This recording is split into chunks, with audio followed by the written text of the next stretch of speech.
Welcome to শব্দচিত্র, Bangla ভাষার কিছু রোমাঞ্চক গল্প নিয়ে আমাদের এই পথ চলা। আমাদের আজকের গল্প সত্যজিৎ রায়ের লেখা নিধিরামের ইচ্ছে পূরণ। সত্যজিৎ রায় জন্ম 2রা মে 1921 সালে, মৃত্যু 23শে এপ্রিল 1992 সালে। তিনি ছিলেন একজন ভারতীয় চলচ্চিত্র নির্মাতা, চিত্রনাট্যকার, শিল্প নির্দেশক, সঙ্গীত পরিচালক এবং লেখক। তাকে বিংশ শতাব্দীর অন্যতম শ্রেষ্ঠ চলচ্চিত্র নির্মাতাদের একজন হিসাবে গণ্য করা হয়। সত্যজিৎ রায়ের জন্ম কলকাতা শহরে সাহিত্য ও শিল্প সমাজে খ্যাতনামা রায় পরিবারে। আজকের গল্পের মুখ্য ভূমিকায় নিধিরাম, মনতোষ বাগচি এবং সাধু। গল্পের কথক সুমিত, নিধিরামের চরিত্রে সপ্তর্ষি। শুরু হচ্ছে নিধিরামের ইচ্ছে পূরণ। কোনো মানুষই তার নিজের অবস্থা সম্পর্কে 16 আনা সন্তুষ্ট বোধ করে না। কোনো না কোনো ব্যাপারে একটা খুঁতখুতামির ভাব প্রায় সবার মধ্যেই থাকে। রাম ভাবে তার শরীরে আরও মাংস হলো না কেন, হাড়গুলো বড্ড বেশি বেরিয়ে থাকে। আবার শ্যাম ভাবে আমার কেন গলায় সুর নেই, পাশের বাড়ির ছোকরা তো দিব্যি হারমোনিয়াম বাজিয়ে গলা সাথে। যদু বলে, আহ, যদি খেলোয়াড় হতে পারতাম, গাভাস্কার বেটা কত রেকর্ড করে কি নামটাই করে নিল। মধু বলে, যদি বোম্বাইয়ের ফিল্মের হিরো হতে পারতাম, যশ আর অর্থ দুইয়েরই কোনো অভাব হতো না। তেমনি নিধিরাম মিত্তিরের মনেও অনেক অপূর্ণ বাসনা আছে। শুধু অপূর্ণ বাসনা নয়, ঈশ্বর তাকে যেভাবে সৃষ্টি করেছে তাতেও তার আপত্তি। এই যেমন বেশিরভাগ লোকেই ফল খেতে ভালোবাসে। আম, জাম, লিচু, আঙ্গুর, আপেল এসব ফলের কত সুনাম। লোকে কত ভালোবেসে এসব ফল খায় আর তার থেকে পুষ্টি লাভ করে। নিধিরামের কিন্তু কোনো ফলেই রুচি নেই। বিধাতা তাকে এমন বেয়ারাভাবে সৃষ্টি করলেন কেন? তারপর নিধিরাম নিজের চেহারা সম্পর্কেও সন্তুষ্ট নয়। দেখতে সে খারাপ নয়, কিন্তু মাথায় খাটো। 1973-এ সে একবার নিজের হাইট মেপেছিল, 5 ফুট 6.5 ইঞ্চি, আর অফিসের লোকনাথ গুই 6 ফুট লম্বা। নিধিরাম তার দিকে চেয়ে চেয়ে দেখে আর তার মন ঈর্ষায় ভরে যায়। যদি আরেকটু লম্বা হওয়া যেত। তার ক্ষমতা অনুযায়ী যতদূর সম্ভব ততদূর নিধিরাম করেছে। মুখার্জি বিল্ডার্স অ্যান্ড কনস্ট্রাকশন কোম্পানিতে আজ 14 বছরের চাকরি তার। তার কর্তা তার ওপর খুশিই আছে। মাইনেও সে যে পায় তাতে স্ত্রী আর 2 ছেলে মেয়েকে নিয়ে দিব্যি চলে যায়। কিন্তু আসল কথাটা হচ্ছে কি, চাকরি ব্যাপারটা নিধিরামের পছন্দ নয়।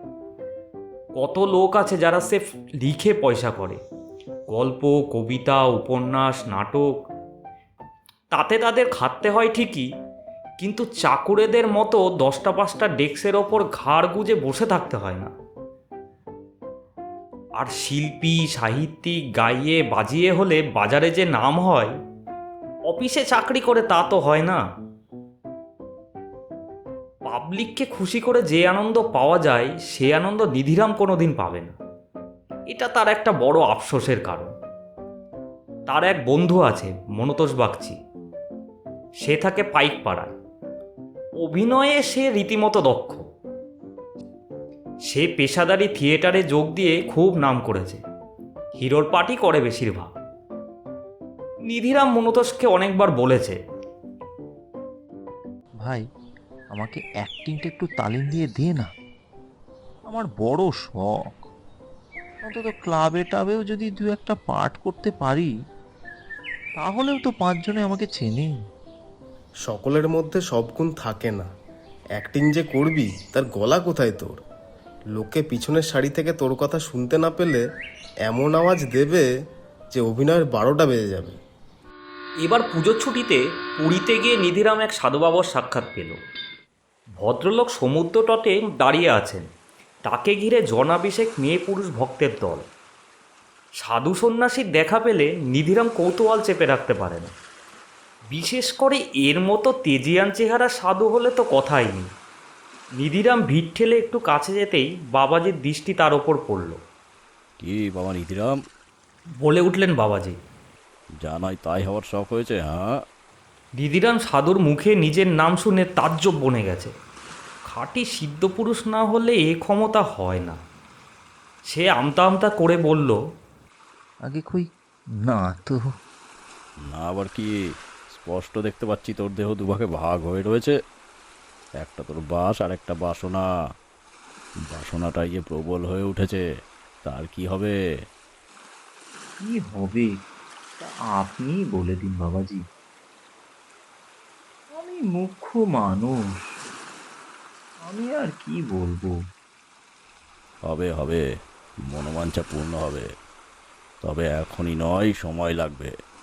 একেবারে মূল উপড়ে ফেলতে হবে তো। তারপর আবার নতুন করে শেকড় গজাবে, আর সে শেকড় নতুন জমিতে ভুঁয়ের নিচে প্রবেশ করবে। চারটিখানি কথা নয়, তবে ওই যা বললাম, তোর হবে। এই ঘটনার কিছুদিন পরেই কলকাতায় ফিরে এসে একদিন নিধিরামের কলা খেতে ইচ্ছে করল। পেন্টিক স্ট্রিটের মোড়ে কলা বিক্রি হচ্ছে। নিধিরাম একটা কিনে খেয়ে দেখল দিব্যি স্বাদ। ৩৯ বছর বয়সেও তাহলে মানুষের রুচি পাল্টায়। এটার সঙ্গে সাধু বাবার কোনো সম্পর্ক আছে কিনা সেটা নিধিরামের খেয়াল হয়নি। তবে এই দিয়েই তার পরিবর্তনের সূত্রপাত। সেদিন অফিসে নিধিরামের কাজে মন বসল না। কদিন থেকেই সে মাঝে মধ্যে অন্যমনস্ক হয়ে পড়ছে। পুরীর বাবাজির কথা মনে পড়ছে, ফলে তার কাজে ব্যাঘাত হচ্ছে। তার পাশের টেবিলের ফণিবাবু টিফিন টাইম হয়েছে দেখে একটা সিগারেট ধরিয়ে বললেন, আজ মিত্তির মশাইকে অন্য মনস্ক দেখছি কেন? কিসের এত চিন্তা? কথাটা বলে সিগারেটে একটা টান দিয়ে একরাশ ধোঁয়া ছাড়লেন ভদ্রলোক। আর সেই ধোঁয়া নিধিরামের নাকে মুখে প্রবেশ করে হঠাৎ তাকে বিষম খাইয়ে দিল।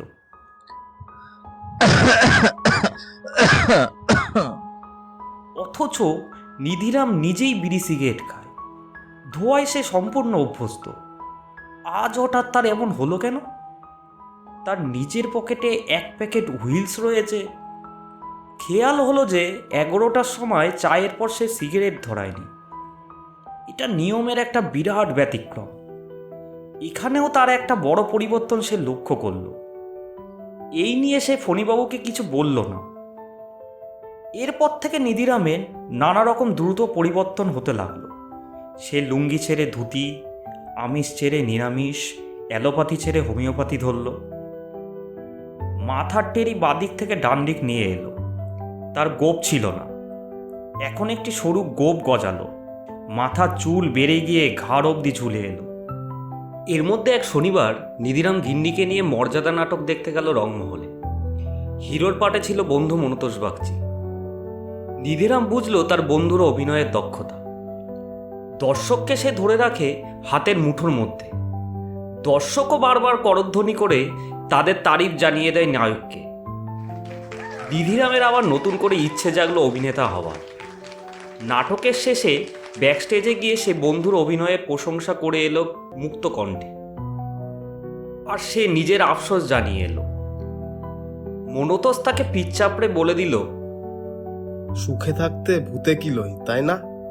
থিয়েটারে কি আজ আছি কাল নেই, তোদের চাকরিতে ঢের বেশি নিরাপত্তা। নিধিরাম ম্যাটিনিতে গিয়েছিল নাটক দেখতে। ফেরার পথে কলেজ স্ট্রিট থেকে কিছু নাটকের বই কিনে নিল। স্ত্রী মনোরমা জিজ্ঞেস করল, তা বলি এইসব আবার কি হবে? পড়বো। ছোট করে জবাব দিল নিধিরাম। তা হ্যাঁ গা, 7 জন্মেও তো তোমায় আমি নাটকের বই পড়তে দেখিনি। এবার দেখবে। স্বামীর মধ্যে কিছু পরিবর্তন কদিন থেকে লক্ষ্য করছে মনোরমা, কিন্তু সে সম্বন্ধে কোনো মন্তব্য করেনি। আজ তাকে জিজ্ঞেস করতেই হলো। তা তোমার কি হয়েছে বলো তো? স্বামীর সঙ্গে পুরী যায়নি মনোরমা, কারণ সে সময় সে ছিল বাঁশবেড়ে। অসুস্থ বাপের পরিচর্যা করতে হচ্ছিল তাকে। তাই সাধু বাবার ভবিষ্যৎবাণী সম্বন্ধে সে কিছু জানত না। নিধিরামও এই ঘটনাটা গিন্নির কাছে প্রকাশ করেনি। তবে চেপে রাখলেই বা কি? এত পরিবর্তন হয়েছে নিধিরামের এই কমাসে যে সেটা স্ত্রীর দৃষ্টি আকর্ষণ না করে পারে না। এখানে এটাও বলে রাখা দরকার যে স্বামীর রূপান্তরে মনোরমা খুশিই আছে, কারণ পরিবর্তনগুলো সবই ভালোর দিকে। বড়দিনের ছুটিতে নিধিরাম নাটকের বইগুলো পড়ল। একটাতে হিরোর পাটের বেশ খানিকটা মুখস্থ করে সে স্ত্রীকে অভিনয় করে দেখালো। মনোরমার চোখ কপালে উঠে গেল। স্বামীর মধ্যে যে এমন একটা ক্ষমতা লুকিয়েছিল সেটা সে কল্পনাই করতে পারেনি। ৩৯ বছর বয়সে মানুষ দৈর্ঘ্যে বাড়ে না, বছর 25 থেকেই বাড়া বন্ধ হয়ে যায়। কিন্তু শার্ট পাঞ্জাবির হাতাগুলো খাটো মনে হচ্ছে দেখে নিধিরাম নতুন করে হাইট মেপে দেখল, এবার হলো 5 ফুট 9 ইঞ্চি। এই তাজ্জব ঘটনাও নিধিরাম কারুর কাছে প্রকাশ করল না, তবে গিন্নিকে তো বলতেই হলো। আর নতুন মাপের কিছু জামা তৈরি করতে খরচও হয়ে গেল কিছু। ঘটনাটা এতটাই অস্বাভাবিক আর নিধিরামের পক্ষে এতটাই আনন্দের যে খরচটা সে গ্রাহ্যই করল না। তার শুধু যে হাইট বেড়েছে তা নয়, গায়ের রঙও বেশ কিছুটা পরিষ্কার হয়েছে, আর শরীরে বলও হয়েছে আগের চেয়ে অনেক বেশি। একদিন নিধিরাম অফিস থেকে ফিরে শোবার ঘরের আলমারির বড় আয়নাটার সামনে দাঁড়িয়ে বেশ কিছুক্ষণ নিজের চেহারার দিকে দেখে মনে মনে একটা ব্যাপার স্থির করে ফেলল। শ্যামবাজারের থিয়েটার পাড়াতে একবার যাওয়া দরকার। সম্রাট অপেরা কোম্পানিতে যে হিরোর পাঠ করত সেই মলাই কুমার সম্প্রতি থিয়েটার ছেড়ে দিয়েছে। সম্রাটের ম্যানেজারের সঙ্গে একবার দেখা করা দরকার। যেমন কথা তেমন কাজ। ম্যানেজার পিওনার সাহার সঙ্গে সোজা দেখা করল নিধিরাম। অভিজ্ঞতা কি? জিজ্ঞেস করলেন ম্যানেজার মশাই। একেবারে নেই, অকপটে স্বীকার করল নিধিরাম। তবে অভিনয় করে দেখিয়ে দিতে পারি। আপনাদের প্রতিধ্বনি নাটকে মলয় কুমার যে পার্টটা করেছিল সেটা আমার মুখস্থ আছে। বটে। প্রিয়নাথবাবু এবার অখিলবাবু, বলে একটা হাঁক দিলেন। একটি টাক মাথা পৌর ভদ্রলোক পর্দা ফাঁক করে ঘরে ঢুকলেন। আমায় ডাকছিলেন? হ্যাঁ, ইনাকে একবার বাজিয়ে দেখুন তো। ইনি বলছেন মলয়ের পাটটা নাকি এর মুখস্থ। দেখুন তো একে দিয়ে কাজ চলে কিনা। বেশিক্ষণ পরীক্ষা করতে হলো না। মিনিট 15 মধ্যেই নিধিরাম বুঝিয়ে দিল যে সে মলাই কুমারের চেয়ে কম তো নয়ই, বরং অনেক ব্যাপারে তার চেয়েও বেশি দক্ষ। 1 জানুয়ারি নিধিরাম চাকরিতে ইস্তফা দিয়ে সম্রাট অপেরায় যোগ দিল। মাইনে শুরুতে 2500, তবে কাজ ভালো হলে আর লোকে তাকে পছন্দ করলে আরও বাড়বে। মুখার্জি কোম্পানির চাকরি যে নিধিরাম কোনোদিন ছাড়বে এটা কেউ ভাবতে পারেনি। নিধিরাম দার্শনিকের ভাব করে তার সহকর্মীদের বলল, মানুষের জীবনে পরিবর্তন আসবেই। চিরকাল জীবনটা যে একই পথে চলবে এটা ভাবাই ভুল। তবে নাটকে যোগ দিয়েও পুরনো অফিসের সঙ্গে সম্পর্কটা চট করে ছাড়তে পারল না নিধিরাম। এক সোমবার টিফিন টাইমে সেখানে গিয়ে শুনল যে তার জায়গায় নতুন লোক এসেছে। খবরটা দিলেন ফণিবাবু। বললেন, যিনি এসেছেন তিনি আবার আপনার ঠিক উল্টো। ইনি আগে থিয়েটার করতেন। নিধিরামের কৌতূহল হলো। কি নাম বলুন তো? মনতোষ বাগচি। বললেন পুরীতে এক সাধুর সাথে দেখা হয়েছিল। তিনি নাকি বলেছিলেন তার জীবনে অনেক চেঞ্জ আসবে। ভদ্রলোকের থিয়েটারে বিতৃষ্ণা ধরে গেছে। বললেন চাকরি পেয়ে তার অনেক বেশি নিশ্চিন্ত লাগছে।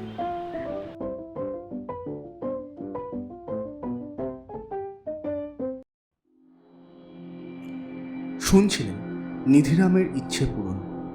গল্প পাঠে সুমিত, মনতোষের চরিত্রে বান্টি, নিধিরাম সপ্তর্ষি, সাধু আকাশমণ্ডল, ফণিবাবু দীপ, মনোরমা শ্রেয়সী, প্রিয়নাথের চরিত্রে সৌরভ, অখিলবাবু শুভঙ্কর, পোস্টার ডিজাইনে আকাশ, শব্দ এবং ধ্বনি পরিকল্পনায় সুমিত এবং শুভঙ্কর।